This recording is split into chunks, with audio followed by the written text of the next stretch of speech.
Hello everybody, this is Old Dad Adventures. This is my first look at my new Eddie Bauer 17BHL travel trailer. I'm going to do a quick review of it. This is just my initial take. I've been out for the first time. I've camped for a couple days now, so I've had a chance to kind of look at things. So I'm going to go inside, walk around it, show you what I think, and just FYI, overall, I really love this trailer. There's a few small things about it, as the contractor I am, being incredibly picky about things, but other than that, for the price point, so it ended up being all in under 20K, which I thought was great. And I think for that price, I wouldn't expect everything to be, total high end. But they did a really great job on the layout of everything, and everything seems to work, which is really critical to me. So let me just walk you around here a little bit. This is the right side of the trailer, or left side, I guess. I don't know. It depends which side you start on. But in either case, these are your Bluetooth speakers, outside speakers. You've got your JBL setup here with a remote. You can control this from outside, and you've got your entertainment system. I'm a little bit annoyed that they didn't put in inside speakers, but no biggie, I got my own. And that's my remote for the TV that I added to this thing. Here's my fresh water connection, my exhaust for my furnace.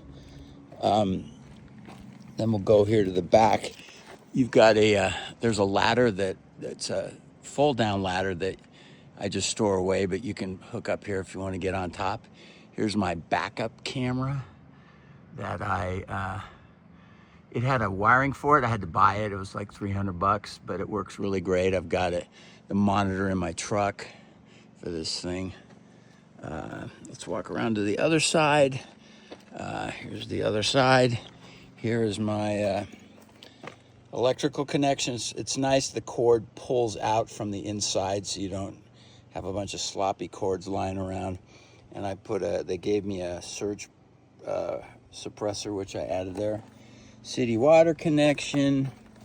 And then, the other great outside thing that I really like is my storage in the front. So it's got this huge storage compartment underneath the front here, which you can see looking in here.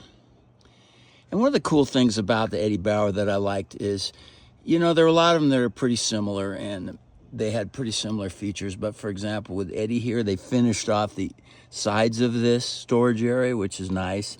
It actually has a magnetic catch up at the top, so the door stays open. I mean, just little things. I think they did a little bit better job than a few of the other vendors.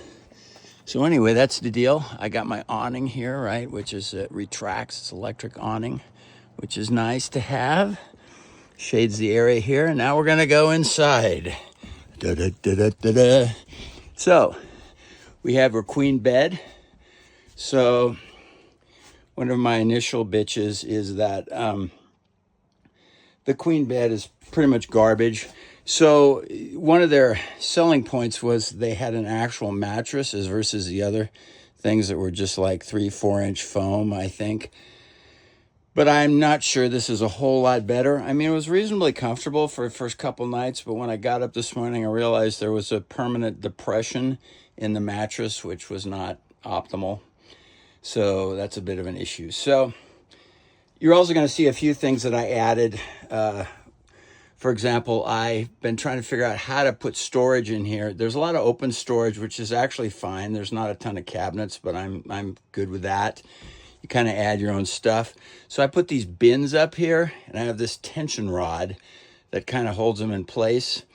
And I kind of flip them up when I'm landed, so I can kind of see what's inside. But otherwise, they sit down like this one in the middle. And I tested it driving out here. It didn't really move around, so it was great.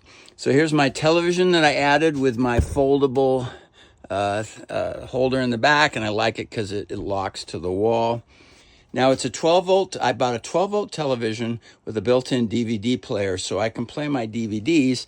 And the cool thing is, unfortunately, they didn't provide a 12 volt power source to the TV directly to the camper, which that would be another little complaint, but not a big deal. I got a battery here that I just hooked up to the TV. Anyway, love that. Can watch movies at night. Okay, we're going to travel around to the kitchen area. So I've added a few items here. So here's my lights. Here's my outside light. Here's my inside lights. Now, what I love about this is they have these strip lights, right? So my sister and brother-in-law in their camper, they just have the individual lights. But this thing really lights this thing up, and it's great. It's just really good lighting. So we got my range hood. We've got my 2-burner gas stove.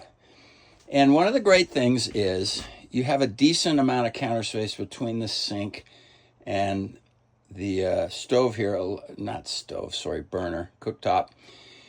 A lot of these models had much smaller spaces in between. These guys reconfigured, they could put the sink over on the side, which is really great. I put a few things, my towel holder. You got some really nice storage overhead. I added these plastic bins inside here to kind of keep things from jostling around and have a place to put stuff. So I kind of got ones that fit in there really good. Here's your sink, obviously. And so what we got is instant hot water here. So what happens is when you turn on the hot water, let's do this. You can see here it says 73 degrees. You run it for a minute, pretty soon it starts going up, boom, boom, boom. So within about 30 seconds, it's like up to 110 or whatever you got it set at. So instant hot water is a really great thing. Here's your controls. Here's your battery level, fresh water, black water, gray water levels. I put a little thermometer there. I put my cool little thing that I added, which is a propane tank monitoring Bluetooth system. I got little monitors on my propane tank so I can see that they're full at this point. So anyway, go over here, microwave and refrigerator. It's 12 volt, which is nice. You just keep it running while you're traveling. Here's my thermostat for the furnace and a power outlet here. So this is the bunkhouse model. And I got that. And so what's cool about it is obviously you can put a couple people here. You can put another person here if you need to. These things fold out with a dinette. You could put a couple people here. So in theory, you could pretty easily put 5 people in here, which is really nice. The other great thing for me is because I'm going to be traveling a lot by myself, is I can use all of this bunkhouse area for storage.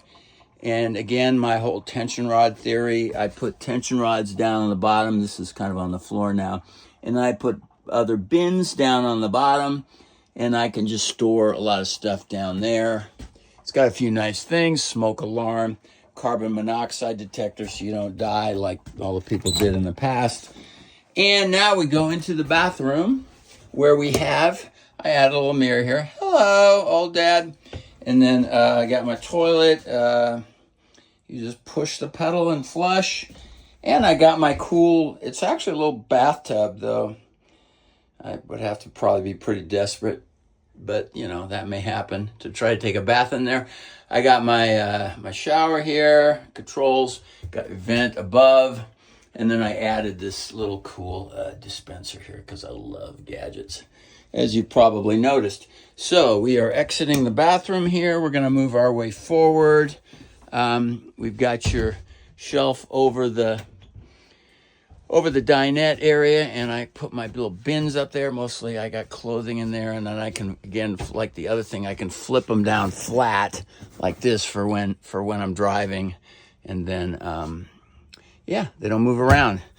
And another little cabinet here, which is kind of nice. Got some more stuff in there. Got my 1,000,001 DVDs, and then the dinette table. So we got this cool little table. It's a little narrow for 2 people, but the option was it doesn't have a slide out, which would have extended this thing out, but then that's another level of complication and expense. I put a little shoe rack down there. Not sure exactly where all this stuff's going to go. As you can see, I put a bunch of hooks on the walls. These were not original. And they're on there with command strips. When I figure out where I actually want them down the road, I'll do that. We've got a forced air furnace, which is another great thing. Some of these models had an electric furnace, which draws a huge amount of power. So, and then we've got our air conditioner overhead, and it's also an overhead air conditioner versus a wall unit. It's a little bit bigger capacity, and also it's more efficient because it's overhead. So that was a great thing about the Eddie Bauer, is it had the best combination of these features. And as you can tell from the colors, we got the nice green colors. We got the laminate flooring, which is pretty cool. We got this nice little table.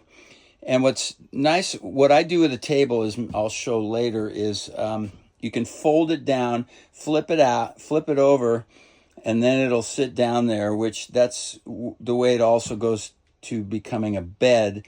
But what I do is I put a couple bins underneath here as well, and then flip this thing over, and then it's all kind of set for travel. So yeah, I got my bed, got my storage over that. Did I forget anything?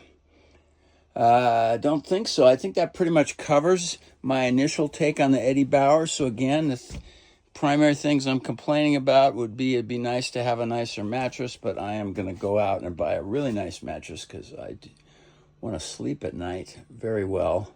That's one of the whole reasons for having a trailer. And what else? Just, just a few little things that I already talked about.